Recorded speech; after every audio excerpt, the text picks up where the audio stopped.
5 minutes de français avec Pierre.com.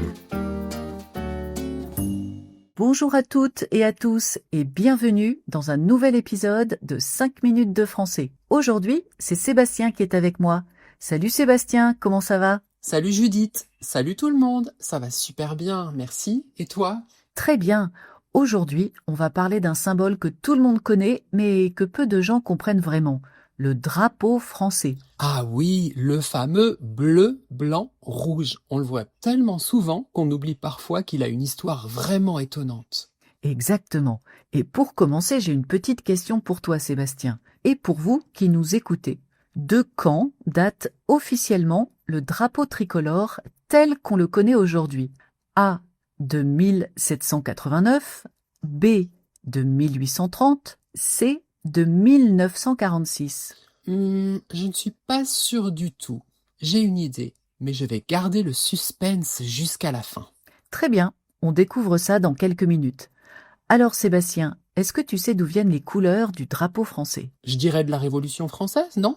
Oui, tout à fait, mais ce qui est drôle, c'est que le drapeau n'a pas toujours été tricolore. Avant la Révolution, le drapeau de la France était blanc. Blanc ? Juste blanc ? Oui, le blanc était la couleur des rois de France et symbolisait la monarchie. Pendant des siècles, la France était représentée par un grand drapeau blanc avec parfois des fleurs de lys. Mais alors le bleu et le rouge, ils viennent d'où ? Du peuple de Paris, le bleu et le rouge étaient les couleurs de Paris depuis le Moyen Âge. On les voit encore aujourd'hui sur le blason de la ville. Pendant la Révolution, les Parisiens portaient une cocarde bleue et rouge pour montrer leur soutien au mouvement. Et du coup, comment le blanc royal s'est-il retrouvé avec ces deux couleurs ? C'est Lafayette qui a eu l'idée. Il a proposé d'ajouter le blanc au milieu pour symboliser l'union entre la nation, Paris, et le roi. À l'origine, c'était un symbole d'unité, pas de rupture. Je trouve ça fascinant. Donc, le drapeau qu'on considère aujourd'hui comme un symbole républicain est en fait né pour représenter le peuple et la monarchie côte à côte. Exactement. Ironique, non ? Mais pourquoi le bleu est-il à gauche et le rouge à droite ? On aurait pu faire l'inverse, non ? Très bonne question. À l'époque, c'était pas encore complètement fixé. On a longtemps hésité. Mais en 1794, la Convention nationale adopte l'ordre bleu, blanc, rouge, tel qu'on le connaît aujourd'hui. Donc, depuis 1794, le drapeau est officiel. Eh bien, oui et non. Il est adopté, mais il disparaît ensuite. Pendant tout le XIXe siècle, la France change constamment de régime. Empire, Restauration, monarchie de Juillet, certains rois reviennent au drapeau blanc. Donc, le drapeau tricolore a déjà été abandonné. Oui, il y a même eu de vraies batailles symboliques autour du drapeau.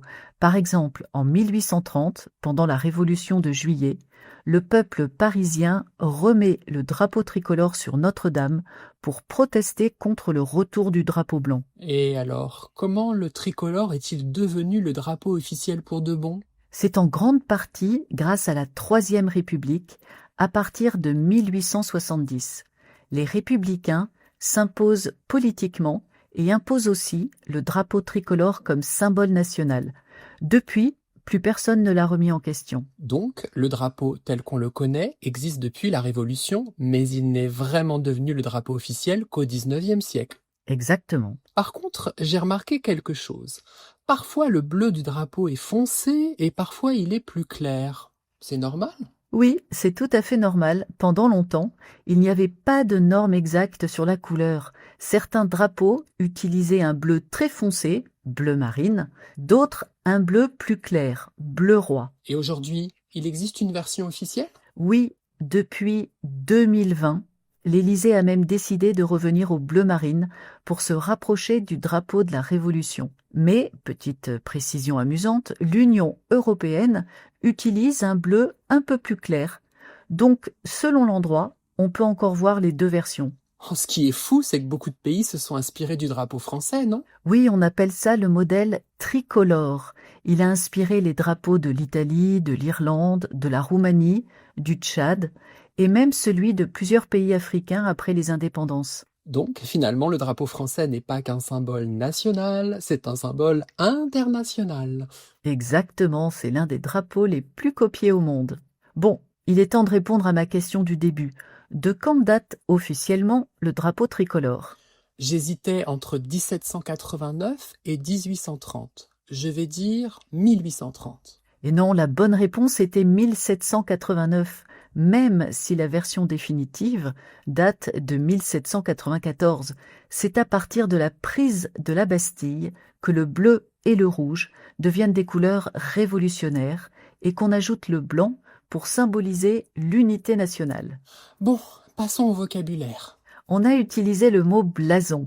C'est un symbole graphique qui représente une ville ou une famille noble. J'ai aussi employé l'expression bataille symbolique. Ça veut dire des conflits non pas violents, mais politiques ou idéologiques autour d'un symbole. Et au début, j'ai parlé de cocarde.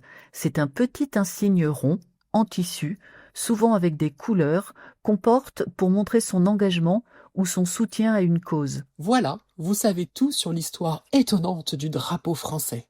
Et vous, saviez-vous que le bleu et le rouge représentent Paris? Dites-le nous dans les commentaires. Et comme toujours, vous pouvez télécharger la fiche PDF avec la transcription et le vocabulaire. Elle est dans la description ou sur notre site françaisavecpierre.com. Merci à tous et à très bientôt. Salut tout le monde!